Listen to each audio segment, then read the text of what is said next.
Welcome to this video on learning English through stories. An excellent way of learning a language is by narrating stories or listening to stories and then repeating them. When we read or listen to a story, we can also improve our vocabulary, we can improve our understanding, and we can start thinking in English. All these benefits come to you when you listen to a story or you start telling the story yourself. In this video, there are two stories which we shall first hear. For each story, I will not only tell you the story, but I will try to explain if there are any difficult words there. If the story which I am telling you has some complicated words, then I will tell you what they mean so that your vocabulary becomes better. You know the simpler word and you know the word which is more difficult. You also know whether you have understood the story or not by asking yourself a few questions. If you do that, then you get the facts of the story correct. And once you have the facts, you can always narrate the story on your own based on the facts, not borrowing the language, but generating the language from your own mind and keeping the facts of the story intact. That means you retell the story. Retelling is listening and telling it in your own words. Therefore, watch this video till the end. Many of you are asking questions in the comments of some videos requesting for lessons which have already been covered. Now what I recommend is that once you subscribe to the channel, you go to the list of videos in the channel. There, as I told you, there are more than 100 videos now. And if you look at the titles, you will understand what videos are already there. And they will benefit you if you make a list of what videos you really require. I'm trying to make the videos suited for every level of learning English. Right from the beginners who cannot speak a word of English to advanced learners who might be learning for a very high level or a very sophisticated level of language. So please remember that choosing from the list and watching them is your job now. It's your homework now. You have to do this yourself. Because if you comment on something which I've done, I can only reply by saying, look at this or that video. I don't want to do that kind of spoon feeding. Spoon feeding is not allowing you to be independent. Like a mother feeds a baby with a spoon. We don't need anybody to feed us with a spoon when we grow up. So the saying is spoon feeding. Let us now come to this video where I'm going to talk to you about two stories. One is a story from the life of Buddha, Gautam Buddha, who was the founder of Buddhism. The other is a story which was told by Jesus Christ, that is the founder of Christianity. Both the stories are very interesting and both the stories also teach us a moral lesson. They teach us how to be proper, how to be good, how to go on to the right path. So the stories have many benefits. Christ's story is called a parable. Parable is a word which all of you need to learn. A parable is a moral story. P-A-R-A-B-L-E. A parable is a moral story, a story about goodness, about a good person. So let us start with the story of Buddha and how he transformed a sinner into a saint. An evil man, a bad man, a criminal a killer became a saint. That is the story which I'm going to tell you first. Please remember that the exercise for you today is that you need to listen to the story and then you have to repeat it in your own words. You need to also check whether you know all the answers to the factual questions which can be formed on this story. The story is, you can title the story as Angulimal. Angulimal or Mala. Angulimala. Now here, if you divide the two words in the story of Buddha, the meaning in the language which it uses, the meaning is a person who wears a garland of fingers. Anguli is the finger and mala is the necklace. So this person, who's a very bad man, lives in the forest and kills people. After killing the people, he takes their fingers and puts it around his neck in the form of a garland. He vows to kill 1,000 people and wear their fingers around his neck. The number is 1,000 and vow is promise. VOW. Vow, promise. So he promises himself that he will kill 1,000 people. Whoever comes to the forest is very frightened. The king of that kingdom also is not able to catch him because he hides in the forest. Now, this story spreads everywhere and nobody dares to pass through that forest. In those days, there were many forests which you had to cross to go from one city to another. But now, people were so frightened that they would not go across that forest. Frightened, you can say they were afraid. Or you can say they were terrified. So you have the word frightened, afraid, terrified, all meaning the same. So people of this kingdom were terrified of Angulimal. Why were they terrified? Now you ask yourself that question. The answer is already there, that Angulimal would kill anybody who came to the forest, and he would cut their fingers and put it around his neck in the form of a garland. Now he had killed 999 people. Then his mother thought that she should go and stop him from doing this. But everybody was frightened that Angulimal was such a cruel person that he might kill his own mother. At this time, Buddha was in this place. He was passing through this place, so everybody told him about Angulimal. Buddha said that I must go and save his mother from being killed, so I will go and see him. People wondered, what would Buddha do? How would he handle such a terrible person? He didn't have any weapons. He didn't have a sword. He didn't have a knife. He didn't have anything.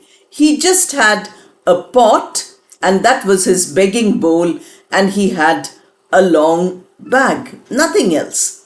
So how would he handle this terrible situation? Everybody waited. Buddha entered the forest and started walking towards the place where Angulimal lived. He knew where that place was, and he went there. Angulimal saw that somebody was coming, so he felt very happy that 999 fingers are already there with me. Now I just need one more. So let me go and rush and kill this person and fulfill my promise to myself. He took his long sword and he started rushing towards Buddha. A very strange thing happened. The more he was approaching Buddha, Buddha also was walking towards him, but the distance between them did not reduce. The distance was the same. Although he was running and Buddha was walking slowly, they should have reached each other by now. Angulimal kept running. He was panting. Panting. Panting means out of breath. He was breathing like that. That is called panting. When we rush from somewhere, our breath comes quickly and loudly. There is a sound. So that is called panting. Angulimal was running and he was panting. Buddha was very serene. Serene. Serene, very quiet, very peaceful, completely unstressed, totally without anxiety. Now, when you see such a person, Angulimal's eyes were red, his hair was long, he was carrying a big sword. But Buddha was not frightened. He did not look as though he had any reaction, any negative fear for Angulimal. Then suddenly Angulimal shouted, "I'm trying to reach you. I want to kill you. Why is it that I can't reach you?" Buddha heard him and he said, "Unless you stop running, you cannot reach me. Unless you stop running, you cannot reach me." This was a great saying of Buddha. This was a great quotation which we often hear about Buddha. Now, what does he mean? He means that Angulimal is constantly running after things of the world. Angulimal cannot understand. He says, "What do you mean? What are you saying?" Buddha said that you stop. Stop all your desires. Stop every negative feeling in your mind, and then you will approach me. Angulimal suddenly had an awakening. Awakening is to wake up from sleep, as though his evil personality was like a bad dream. He woke up. He was awakened. He came and bowed down at the feet of Buddha and said, "I will stop running completely. I will never do anything which is evil again. Please help me. Please make me a better person." Buddha taught Angulimal how to get rid of his evil tendencies. He also told him how to meditate, how to be kind to everybody, not to be cruel or not to kill anybody, not to have such promises which are dangerous promises like killing people. So Angulimal slowly became a saint. At first, people could not believe this. They could not believe that Angulimal has become such a good person. But later, the story of Angulimal was used as a story of transformation. Transformation means change. Changing for the better here in case of Angulimal. Transformation. Transformation. We have the word formation. So here we have the word transformation, change. Not only formation, but a new formation. So that is transformation. Pronunciation, transformation. Angulimal becomes a good person. Now at this point where the story comes to an end, You need to ask yourself many questions. Can we think of any other title for this passage? Yes, we can think of so many. You can say, instead of saying Angulimal only, you can say Angulimal's transformation. I gave you the last word in the story. Or you can say Buddha transforms Angulimal. Or you can say Buddha and Angulimal.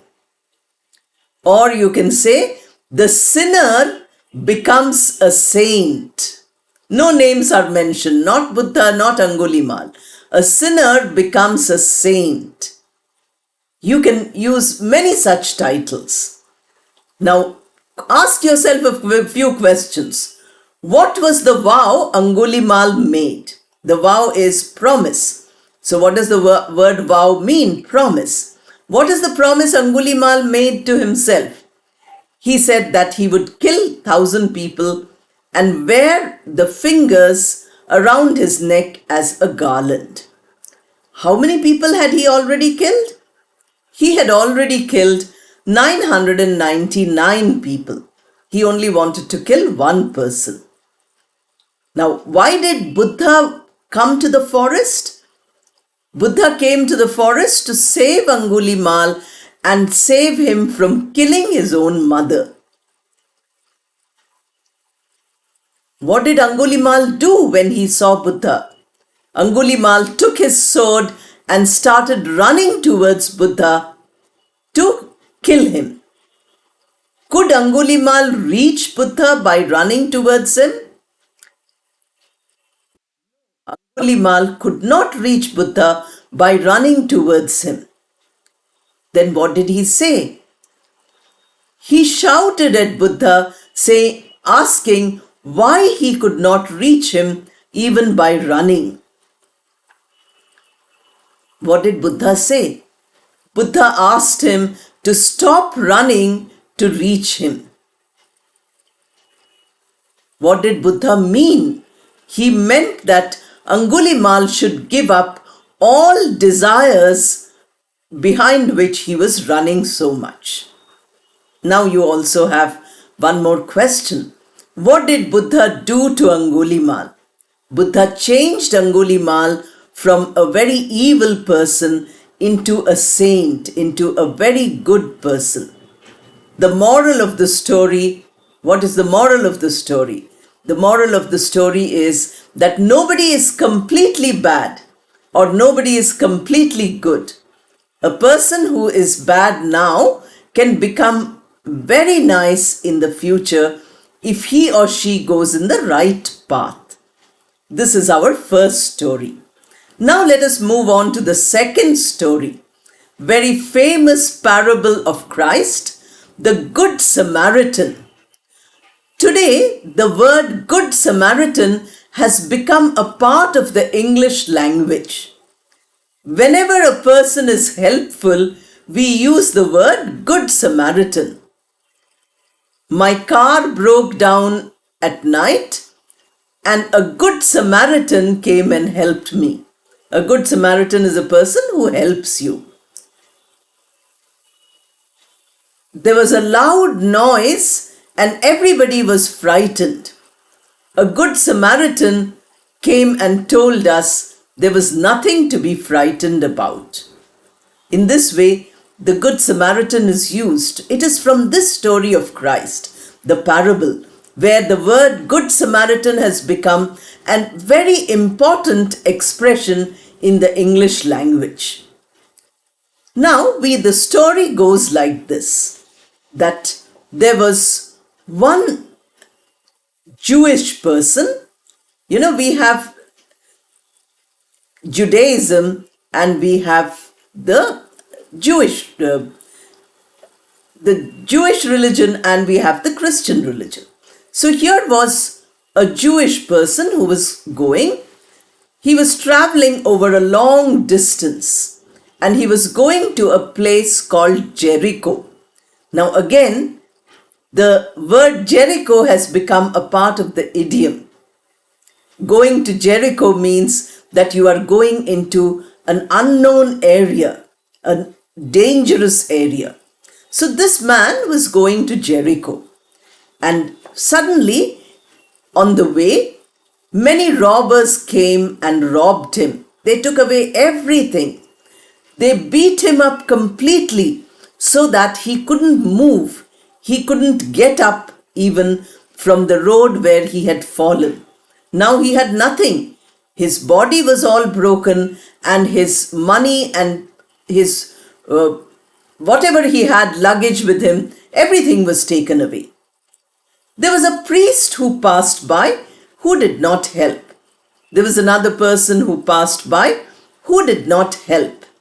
Christ is telling this story in the Gospel of St. Luke. You can also read it, where he says that many people passed by, but nobody stopped to help this poor man who was lying on the road wounded. A Samaritan was passing. Samaritan was a person who came from Samaria. So he was passing this way. And when he saw this person, he did not think whether he is rich or poor, whether he believes in my religion or some other religion, whether he deserves to be helped or he doesn't deserve to be helped. He never thought any of these things. Quickly he went and helped him. He tried to lift him up. He looked after all his wounds. He took his own clothes and he helped this person, wiping the blood and then taking him, carrying him up to an inn. Inn is I-N-N. Inn is a small hotel. So he went and carried him to the inn. Since this injured person did not have money, the Samaritan gave money for him to be looked after, to be kept in this place till he was well. And then he went on his way. The Samaritan was going on some important work, but that did not stop him from helping this person. Jesus Christ tells this story to make people understand how helping is very important. I told you, parable is a moral story. So Christ is telling us to be helpful. If you are helpful to your friends or to people you know, that is not real help. Good help is service to the stranger, to a person who you know is totally different from you. Therefore, it was something which was very great, which the Samaritan has done.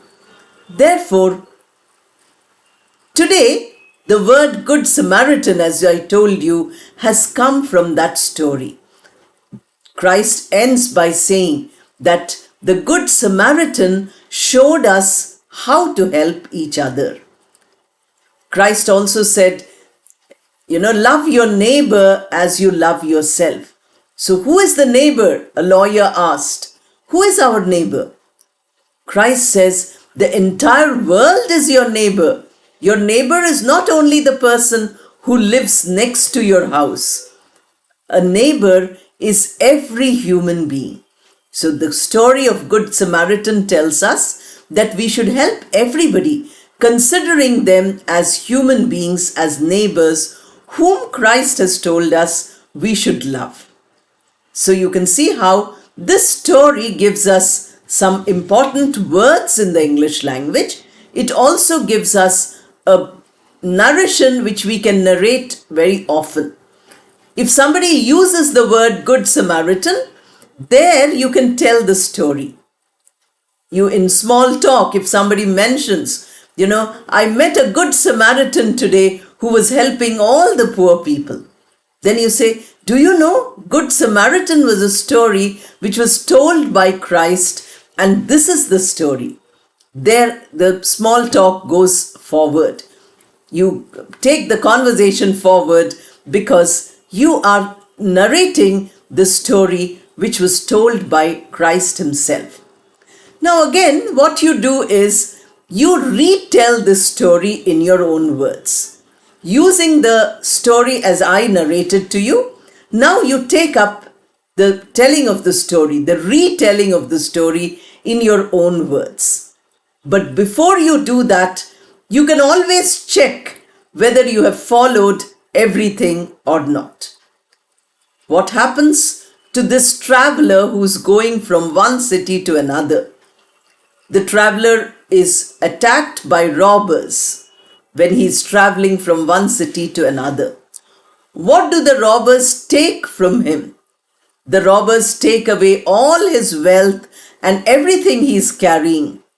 And they hurt him also. They beat him up and leave him on the road. All this happens. Who all pass this way without helping the injured person? There is a priest who passes. He is a religious person. He should help everybody. But he does not. It shows that just by wearing the religious clothes or saying that I'm very spiritual does not matter. What matters is that what you do, your actions speak louder than words. This is a very important saying in English, that actions speak louder than words. We might say something, but we might not do that. So a person who's supposed to be kind is not actually kind. They just ignored this person. Who comes along at this time? A Samaritan comes on this road when this injured person is lying on the road. What does the Samaritan do? First, the Samaritan takes care of the injured person by cleaning his wounds, by wrapping bandaging his wounds. Then he takes him to an inn and pays for his stay and his treatment. Therefore, Christ calls him the Good Samaritan because he helps. Now you can also conclude your story by telling the moral of the story. In this way, if you use these two stories to practice your English, using these two stories in order to practice, then you will find that from these stories you can also think of many stories which you know. I'm telling you stories which I know, but you can also tell the stories you know in English, and in this way keep practicing the language. Once you practice like this, you get good fluency. You also get excellent grammar. You don't only have to read the grammar lessons.